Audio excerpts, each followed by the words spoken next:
大家好呀，我是七七，你们要的手揉吐司来啦！这个方法是我一直用的，超好用，学会的话，各种面包的面团都不在话下啦。那我们就开始吧。先把糖和酵母混在水中搅匀，如果是冬天的话呢，就可以用一点点的温水。之后面粉里加入奶粉，搅匀。刚刚混合好的水缓缓地倒入面团中，边搅边加。就先像搓衣服这样把面团简单的搓一搓，这个时候有点黏，不用担心，就用刮板把它刮起来，然后就可以摔打了。你越摔打的过程当中呢，它就会越来越光滑不黏了。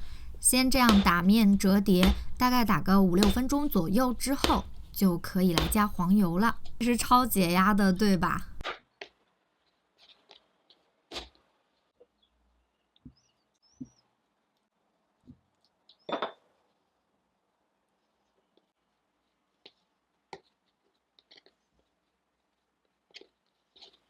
依旧是先把面团搓一搓，让黄油都均匀的融合在面团中，然后就继续重复打面的过程，大概再打个7-8分钟左右就可以了。这时候的面团就非常的光滑，延展性也特别的好。如果家里有发酵箱的话呢，就放入发酵箱，大概28摄氏度。我基本上是发个20到25分钟，夏天的话。均分成2个面团之后，简单的按压排气。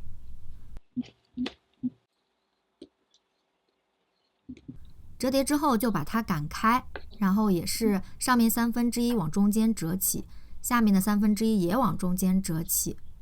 之后呢，把它转一个方向，继续把它擀长擀开，然后卷起来就可以了。